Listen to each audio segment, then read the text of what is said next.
बलौदाबाजार में बहुत सारे सीमेंट उद्योग हैं। बलौदाबाजार ने सीमेंट उद्योगों को सब कुछ दिया, जमीन दी, चूना पत्थर दिया, पानी दिया, किसानों की जमीनें दी, नौजवान पीढ़ी के भविष्य को भी दांव पर लगाया।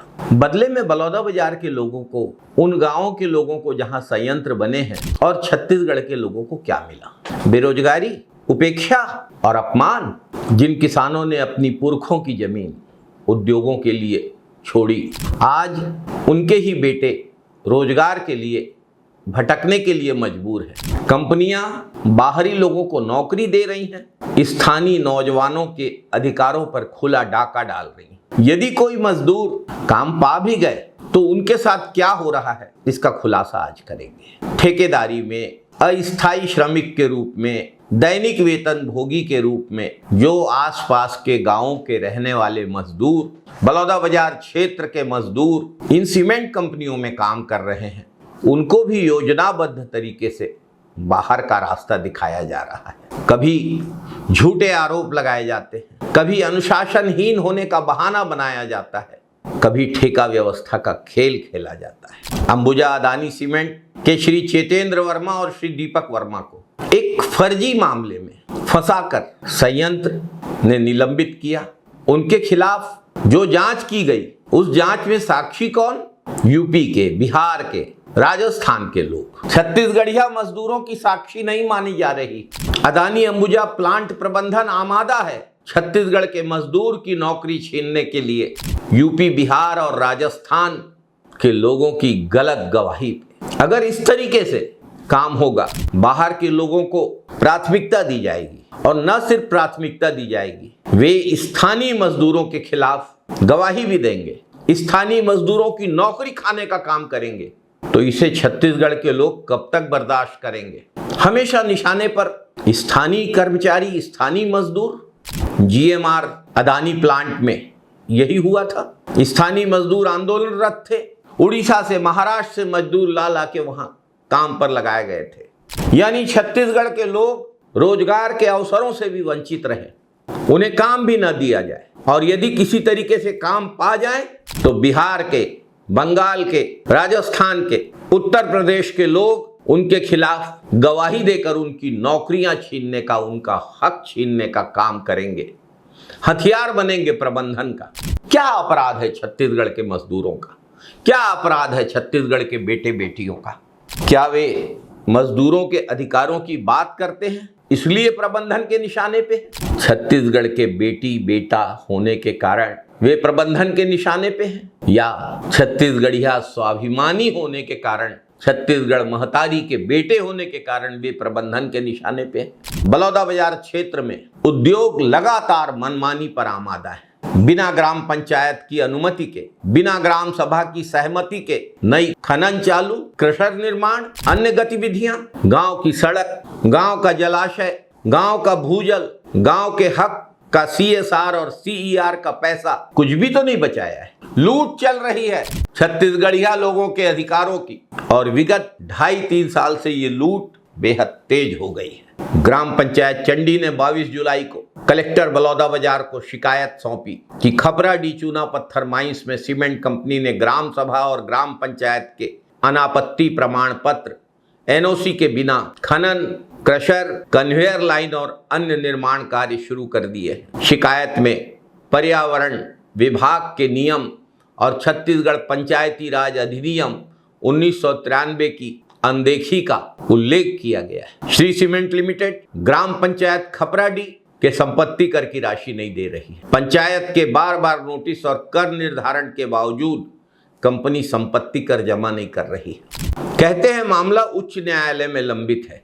क्या उच्च न्यायालय ने किसी तरीके का स्थगन आदेश दिया है श्री सीमेंट को? और अगर न्यायालय का स्थगन आदेश नहीं है तो फिर श्री सीमेंट किसकी ताकत पर ऐसी मनमानी कर रही है? ग्राम पंचायत के अनुसार संयंत्र की 255.43 एकड़ भूमि पर प्रतिवर्ष लगभग 38 लाख रुपए का संपत्ति कर बनता है, और 2025-26 के लिए 21 लाख रुपए से अधिक की देनदारी लंबित है। आम आदमी से, गांव वालों से कर वसूलने में भाजपा सरकार बहुत तेज है, लेकिन बड़े उद्योग पर ग्राम पंचायत का 21 लाख रुपए बकाया है। ये पैसा अगर ग्राम पंचायत को नहीं मिल रहा है तो आखिर किसकी झोली में जा रहा है ये पैसा? ग्राम पंचायत और ग्राम सभा के अधिकारों की अनदेखी का यह बलौदाबाजार क्षेत्र में पहला मामला भी नहीं है। देवरी, घुलघुल, अलदा क्षेत्र में भी फर्जी ग्राम सभा की कार्यवाही के माध्यम से गांव वालों की जमीन हड़पने की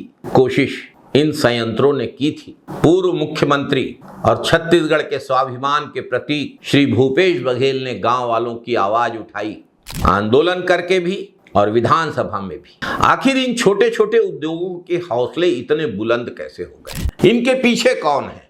कौन इनको प्रोत्साहन दे रहा है? कौन इन उद्योगपतियों के शोषण को संरक्षण दे रहा है? उद्योग प्रबंधन सरेआम किसानों के अधिकारों की, ग्राम पंचायतों के अधिकारों की, संवैधानिक प्रावधानों की, ग्राम सभा के अधिकारों की किसकी हिमायत में उल्लंघन कर रहा है?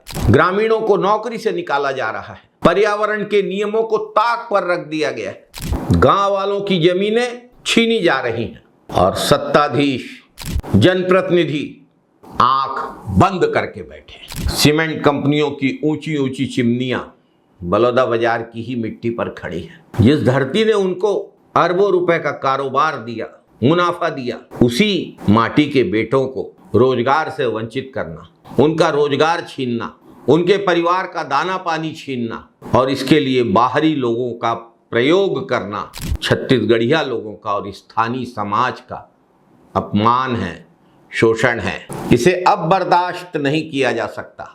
सीमेंट कंपनियों को साफ संदेश, अगर आपको बलौदाबाजार की जमीन चाहिए, यहाँ पर खनिज चाहिए, यहाँ का पानी चाहिए, यहाँ पर आपको संयंत्र चलाने, लेकिन अगर आप यहाँ के लोगों को रोजगार नहीं देना चाहते, जो रोजगार कर रहे हैं उनका रोजगार छीनना चाहते हैं, तो यह दोहरा चरित्र अब नहीं चलेगा।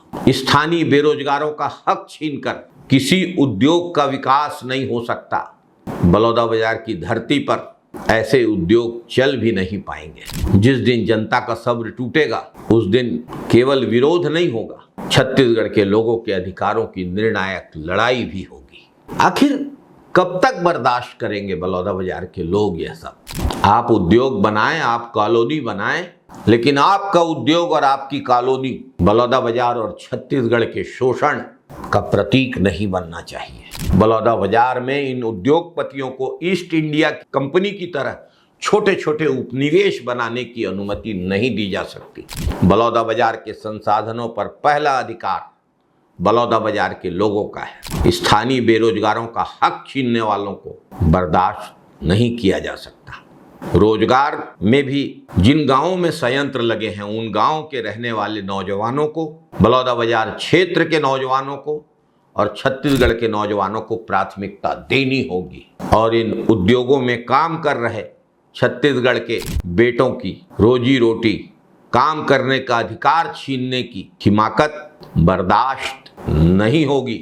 अगर उद्योगपतियों ने छत्तीसगढ़ को अपना उपनिवेश समझने की भूल की तो छत्तीसगढ़ के लोग जरूरत पड़ने पर इसका करारा जवाब देना भी जानते हैं। अंबुजा अदानी सीमेंट जब 1984 में लगा था उस समय 30 साल की लीज दी गई थी। लीज खत्म होती है 2014 में। 2014 में अंबुजा अदानी सीमेंट का कर्तव्य था कि इन गांव वालों की जमीन को पाट कर, लेवल करके, कृषि योग्य बनाकर उनको वापस कर। जब गांव वालों ने पता किया, कंपनी को नोटिस दिया, तो गांव वालों को पता लगा कि उनकी जमीन की लीज 2031 तक बढ़ा दी गई है। 1984 में 3300 रुपए प्रति एकड़ मिला था इन गांव वालों को। अभी तो न किसी जमीन के मालिक से पूछा गया, न सहमति ली गई, न किसी प्रकार का उनको पैसा दिया गया। क्या इस तरीके का अन्याय, अत्याचार उचित है गांव वालों के साथ, किसानों के साथ? क्या बलौदाबाजार क्षेत्र वासियों के लिए सीमेंट कंपनी खुलने का अर्थ अधिकारों का छीना जाना, जमीनों का छीना जाना, सिंचाई जलाशय का छीना जाना, CSR और CER के पैसों में गड़बड़ी, श्रमिकों का शोषण ही बन गया है? अगर सीमेंट कंपनियां ऐसा समझ रही हैं तो उनको अपनी गलतफहमी ठीक कर लेना चाहिए। श्री सीमेंट में सफल मजदूर आंदोलन का नेतृत्व श्री दिलीप वर्मा ने किया और जब फैक्ट्री ने लॉकडाउन किया तो फैक्ट्री का लॉकडाउन गैर कानूनी साबित हुआ। मजबूरी में श्री सीमेंट प्रबंधन ने जेल से दिलीप वर्मा को बुला के दिलीप वर्मा की अगुवाई में पूरी यूनियन के साथ समझौता किया। जैसे ही कंपनी चालू हुई, गैर कानूनी लॉकडाउन का आरोप हटा, श्री सीमेंट प्रबंधन ने अपने एक ठेकेदार से शिकायत करवा के फिर दिलीप वर्मा को जेल भेज दिया। 5 महीने जेल काट के श्री दिलीप वर्मा वापस लौटे हैं। क्या अपराध उनका? उनका सबसे बड़ा अपराध श्री सीमेंट के खिलाफ सफल मजदूर आंदोलन का नेतृत्व करना। ये स्थिति लगातार चिंताजनक बन रही है और खासकर मजदूरों के अधिकारों के लिए लड़ाई लड़ने वाली यूनियन के पदाधिकारी इन सीमेंट कंपनियों के प्रबंधन के निशाने पर है। दुर्भाग्य है कि क्षेत्र के जनप्रतिनिधि, सत्ताधीश, प्रशासन और पुलिस प्रबंधन के पक्ष में ही खड़े नजर आते हैं। कभी गरीब मजदूरों के शोषण के खिलाफ कोई कार्यवाही सत्ताधीशों या पुलिस प्रशासन के द्वारा होती हुई नहीं दिखती। यह घटनाक्रम क्षेत्रवासियों के बीच लगातार चर्चा का विषय है और दुख का विषय है। यह स्थिति ज्यादा दिन बर्दाश्त नहीं की जा सकती। जय छत्तीसगढ़, जय जय छत्तीसगढ़, जय हिंद साथियों, वंदे मातरम साथियों।